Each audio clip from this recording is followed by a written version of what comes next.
o presidente Lula está em Paris hoje, conversando com o Macron ali sobre acordos do Mercosul, e isso tem sido ali até uma estratégia bastante criticada pela oposição, que o presidente tem viajado muito, mas o Lula sempre teve esse perfil mesmo de tentar ser um agente ali internacional. E aí eu queria pedir ajuda para o Levi e para o Fred para a gente falar um pouco do que aconteceu.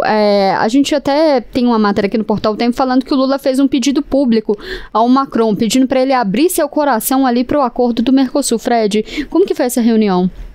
Olha, é o início de uma reunião. Hoje foi o primeiro encontro, ele ainda vai ter outras reuniões, tanto com o Macron quanto com outros organismos econômicos dentro da França. Ele está muito preocupado com a seguinte situação. Em dezembro do ano passado, foi fechado o acordo, depois de 25 anos de negociação, de uma parceria do bloco União Europeia e Mercosul.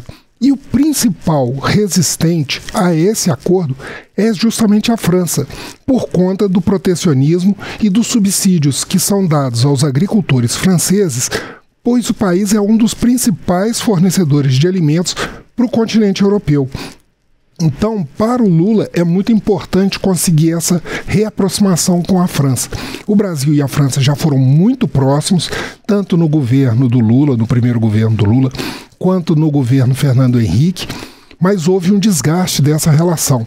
E durante o governo Bolsonaro, muito em função da defesa que o Emmanuel Macron fez da questão da Amazônia, principalmente de uma internacionalização da proteção da Amazônia, levou a um afastamento do Brasil em relação à França. Tanto é que, atualmente, Lula citou isso no discurso de hoje, a relação comercial do Brasil com a França é praticamente a mesma que havia em 2012.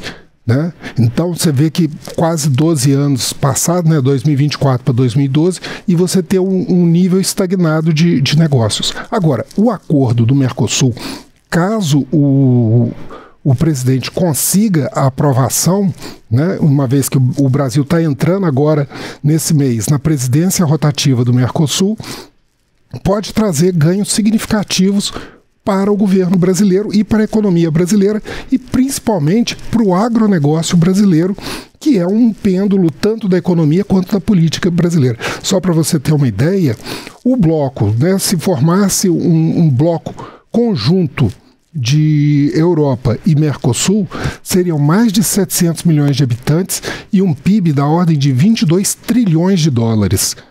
O Brasil com o Mercosul, o Brasil com a União Europeia teve uma movimentação comercial no ano passado na ordem de 92 bilhões de dólares. Então, é uma coisa assim, é um trunfo que o Lula pode querer carregar justamente nesse momento que ele está passando por grandes problemas dentro do Brasil.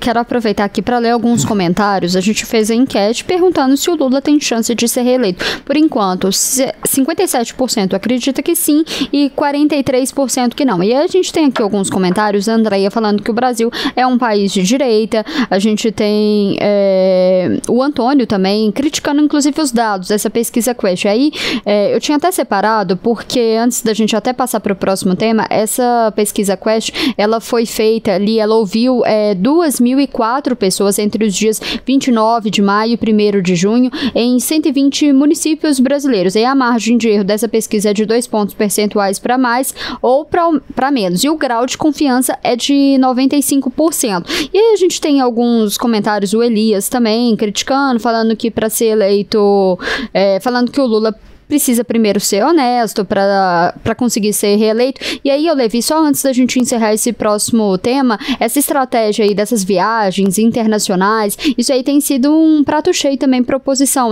que critica muito de que o presidente não está conseguindo resolver os problemas do próprio país. Será que essa é uma estratégia ali que vai, como o Fred falou, conseguir ajudar em uma eventual reeleição do presidente?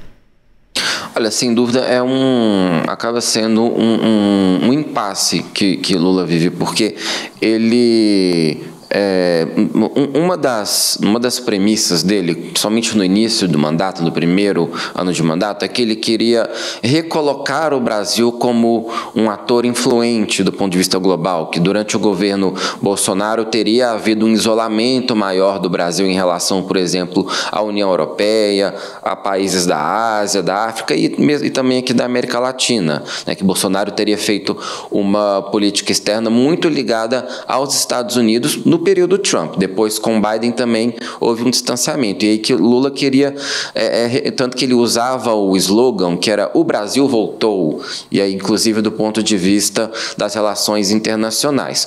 Só que houve realmente um volume bastante grande de viagens para agendas aqui na América do Sul, em quase todos os continentes. E isso começou a ser alvo das críticas da oposição, inclusive em relação aos gastos, né? Começou a se questionar se não haveria um excesso ali nesses gastos com hospedagens, com os trajetos do presidente e também da primeira-dama, Janja da Silva, até porque a Janja, em muitas dessas viagens de Lula, ela vai alguns dias, ela chega alguns dias antes, e aí o argumento ali do Palácio do Planalto, da Presidência da República, é que ela tem alguns compromissos ali, inclusive representando o presidente, e aí depois que Lula chega com a comitiva brasileira. Muitas vezes se questiona também o tamanho dessa comitiva. De fato, em algumas viagens, o Lula levou com ele dezenas de parlamentares, fora também empresários que acompanham e que vão todos ali nessa mesma comitiva. E aí Lula até falou na semana passada, numa coletiva que ele deu lá no Palácio do Planalto, que das próximas viagens que ele deseja fazer, que tem o Fórum Interamericano, aqui também com nações da América Latina. Ele disse que foi convidado para a reunião do G7 lá no Canadá, mas disse que não sabe se vai, porque já tem muitas viagens para fazer, e aí não sabe se vai dar para fazer essa também, porque aí já seria demais, até por uma questão ali de saúde dele, né? Recentemente ele voltou a passar por um pequeno problema ali, por uma labirintite. Então são muitas questões que ele tem que lidar. Agora, na campanha eleitoral de 2026, seja quem for o principal adversário ou os principais adversários de Lula, eles vão explorar isso sim. Eu estava até lendo um dado ontem de que, desde o início do mandato, Lula já passou quase 120 dias fora do país. É como se ele tivesse passado 4 meses ininterruptos, quase, em viagens no exterior. Então é um ponto que é até fácil ali da oposição pegar e questionar. Será que o presidente está dando a devida prioridade para os problemas internos? E aí Lula vai ter que responder por isso na próxima eleição. Levi, e Lula ainda não deu muita sorte, porque um dos sucessos que ele obteve nessas viagens, que foi o acordo de liberação de comércio de proteína, carnes com a China, logo em seguida aconteceu a ocorrência de gripe aviária no sul do país, que acabou levando à suspensão de compra por vários países, inclusive pela China, né? Então, é uma estratégia que, por um lado, ele aposta para ele poder se reforçar, mas ele fica muito frágil também diante desses cenários imprevistos, né? E agora ele está quase que prometendo ter a assinatura desse acordo Mercosul e União Europeia até o final, praticamente até o final do ano, porque o Brasil assume agora no dia 6 de junho a presidência temporária do Mercosul. Cada país fica por 6 meses na presidência.